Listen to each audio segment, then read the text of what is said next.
জ্যেষ্ঠতার ভিত্তিতে পরবর্তী পদে থাকা বিচারপতি কান্ত 23শে নভেম্বর বিচারপতি গাভাইয়ের অবসর গ্রহণের পর দায়িত্ব গ্রহণের যোগ্য হবেন। সরকার কর্তৃক অবহিত হওয়ার পর তিনি ভারতের 53তম প্রধান বিচারপতি হবেন এবং 9 ফেব্রুয়ারি 2027 সালে অবসর গ্রহণ পর্যন্ত তিনি দায়িত্ব পালন করবেন বলে আশা করা হচ্ছে, যার মেয়াদ 14 মাস। বিষয়টি সম্পর্কে অবগত ব্যক্তিদের মতে সোমবার সকালে প্রধান বিচারপতি গাভাই বিচারপতি কান্তের কাছে তার সুপারিশপত্রের একটি অনুলিপি হস্তান্তর করেছেন।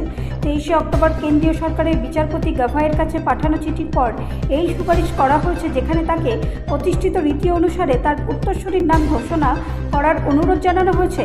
প্রধান বিচারপতি গাভাই বিচারপতি কান্তকে সব দিক থেকেই যোগ্য এবং দক্ষ বলে বর্ণনা করেছেন।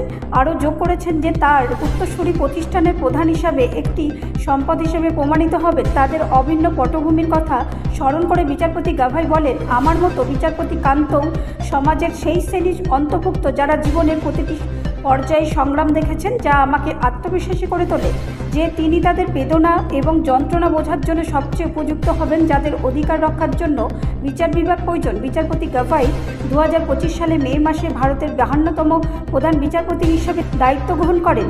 দীর্ঘদিনের রীতি অনুসারে আইন মন্ত্রণালয় অবসর গ্রহণের এক মাসেও বেশি সময় আগে বর্তমান প্রধান বিচারপতিকে চিঠি লিখে জ্যেষ্ঠতার ভিত্তিতে পরবর্তী বিচারপতি সুপারিশ চেয়ে পাঠায়। এরপর প্রধান বিচারপতি আনুষ্ঠানিকভাবে সরকারের কাছে নামটি পাঠান। বিচারপতি নিয়োগ এবং বদলি নিয়ন্ত্রণকারী স্মারকলিপি MOP অনুসারে ভারতের প্রধান বিচারপতির পদে নিয়োগ সুপ্রিম কোর্টের সবচেয়ে সিনিয়র বিচারপতি দ্বারা করা উচিত, যাকে এই পদে অধিষ্ঠিত হওয়ার জন্য উপযুক্ত বলে মনে করা হয়।